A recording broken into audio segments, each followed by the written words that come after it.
C'est à l'autre scène, à Vedène, que l'on se trouve aujourd'hui, en ce dimanche en fin d'après-midi, pour des répétitions, premier filage de la création de l'autre scène, Orphée.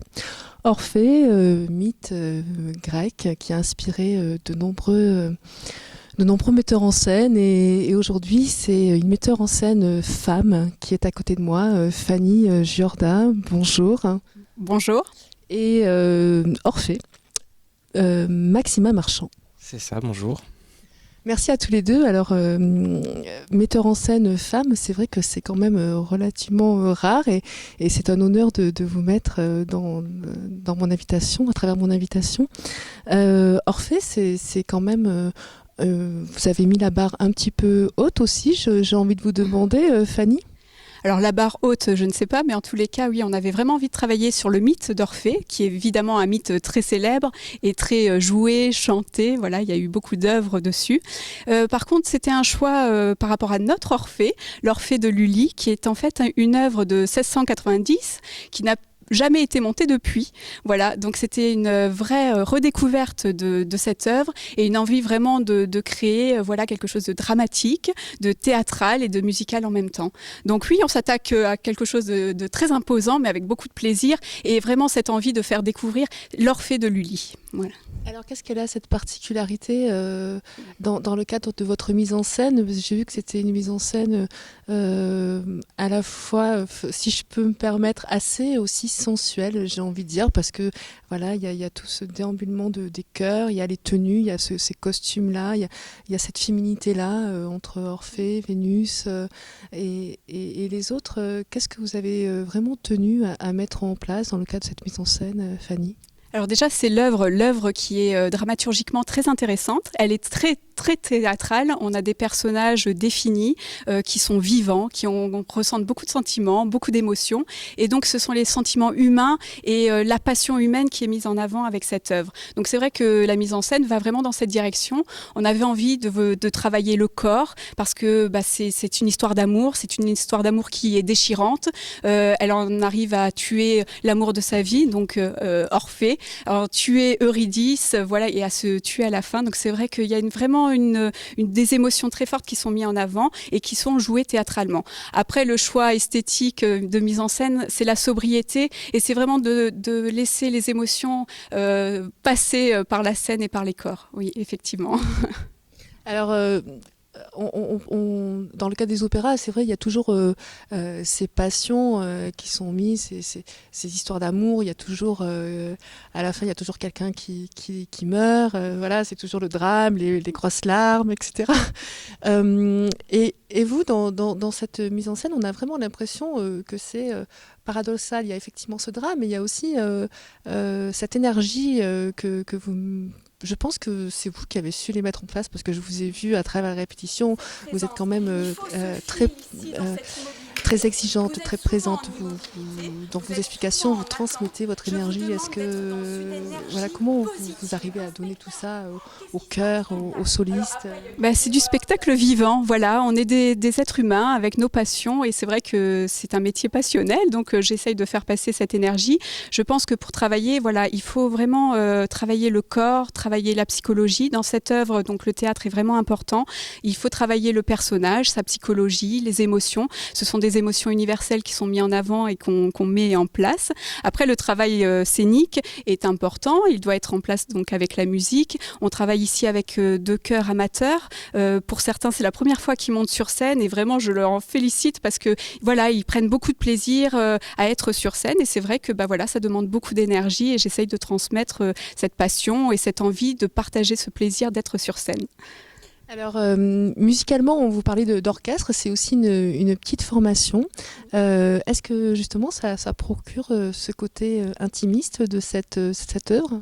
Oui, intimiste et grandiose, parce que donc on a un orchestre effectivement de 15 musiciens dirigé par Pierre Guiral qui a fait l'orchestration et l'adaptation de ce livret et de cette musique.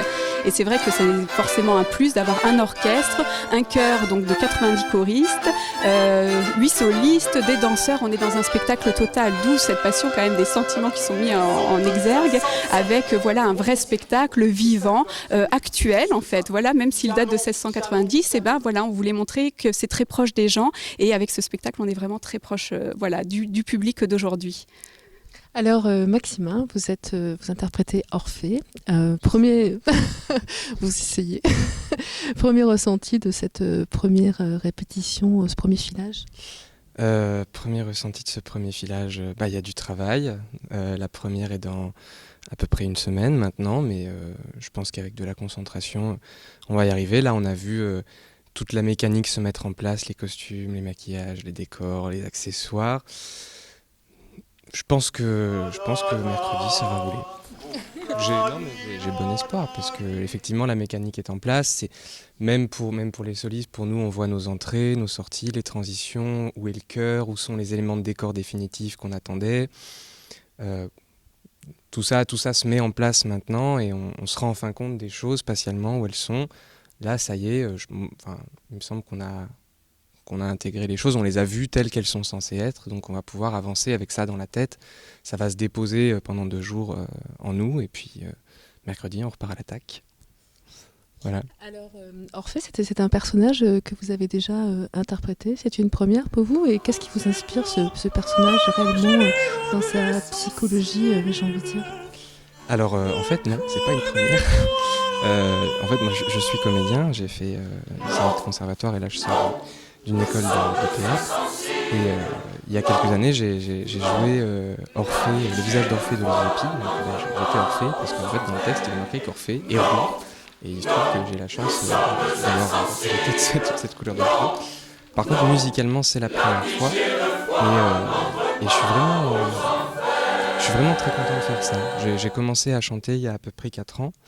Et là, je viens de rentrer au Conservatoire d'Aix-en-Provence en musique ancienne. Et on est vraiment dans la tragédie lyrique à la française. Et c'est fascinant en fait, parce que comme le disait Fanny, c'est dramaturgiquement très écrit, même dans la musique. On se rend bien compte, je sais pas, par exemple, il y a un air, quand Orphée va chercher Eurydice aux enfers, un air où il commence à sortir des enfers, et vraiment dans la musique c'est écrit avec ce rythme de pas qui avance, avec des suspens. Et quand on y est, quand ça y est, on est débarrassé des soucis techniques, de savoir la partition, et qu'on est vraiment investi de ce qu'on chante, ça aide beaucoup. Et puis pour moi, là, du coup, ce premier filage, c'était une première traversée dans l'ensemble du rôle. Et vraiment, j'ai senti que oui, ça amène à un point très... je sais pas, je trouve pas vraiment les mots très intimes, quoi. Puis après, personnellement, moi, j'aime assez cette figure-là. Je l'ai beaucoup travaillé, j'ai beaucoup lu sur Orphée. Quelle est la différence entre ces deux interprétations? Vous êtes donc principalement, vous avez une formation de comédien, donc vous avez déjà interprété Orphée, vous l'avez dit, sur des pièces de théâtre, théâtralement. Aujourd'hui, c'est une œuvre lyrique, donc il y a une formation musicale qui vous accompagne. Quels sont les ressentis que vous avez aujourd'hui par rapport à cette interprétation-là? Est-ce que vous pensez que la musique vous accompagne pour arriver à sortir plus profond de vous les émotions, pour partager au public par rapport à cette passion, j'ai envie de dire? Il me semble qu'au théâtre, on essaye d'ancrer les choses dans le concret, de faire exister les situations. Mais c'est vrai que la musique... S'il faut s'efforcer de faire la même chose en musique et en chant lyrique, il est vrai que la musique nous amène à un endroit où ça vous porte. Quelque part, déjà chanter avec un orchestre, ça donne des ailes quand on est dans les tempos. Mais c'est vrai que ça vous porte. Une fois que vous maîtrisez la partition, qu'elle soit écrite ou chantée, vous volez avec l'orchestre. Et oui, ça aide à mettre devant soi ces émotions-là. Ces émotions, ces passions.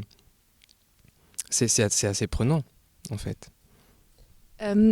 Vous pensez que, justement, ce spectacle donc, aura lieu présenté le 1er février à l'autre scène, à Vedène, on précise.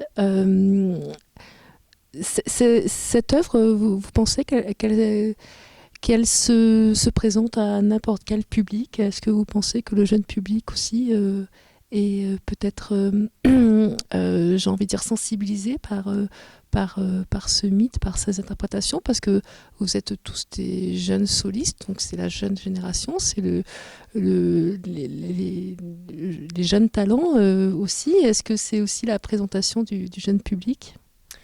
Bah, je crois qu'on n'est jamais assez tôt initié à la musique, donc oui, moi il me semble que c'est assez tout public. Après évidemment, en dessous de 3 ans, ça va être un peu compliqué dans la réception, mais oui, c'est... on cherche à rendre des images, à rendre des situations, à rendre une histoire. Et puis il me semble quand même différents niveaux de compréhension de la chose. Donc oui, je pense que c'est pour tomber dans la formule de 7 à 77 ans, ça passe. Et vous, Fanny, alors quel est votre ressenti par rapport à cela en tant que metteur en scène ? Par rapport au jeune public, alors c'est vrai que c'est pas un spectacle qui est où le jeune public est visé. Après, c'est vrai que l'opéra évidemment est ouvert à tous.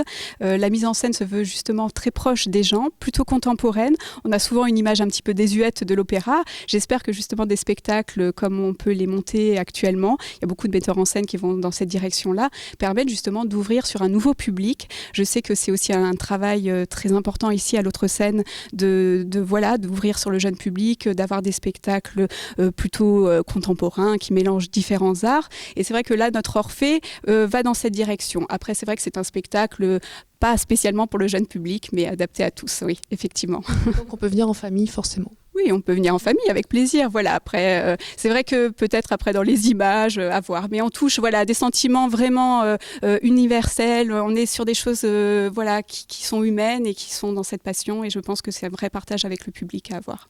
Merci beaucoup à tous les deux. Merci beaucoup. À vous. Merci. Merci. Che si muove parole de toutes parts, notre bonjour c'est fameuse, que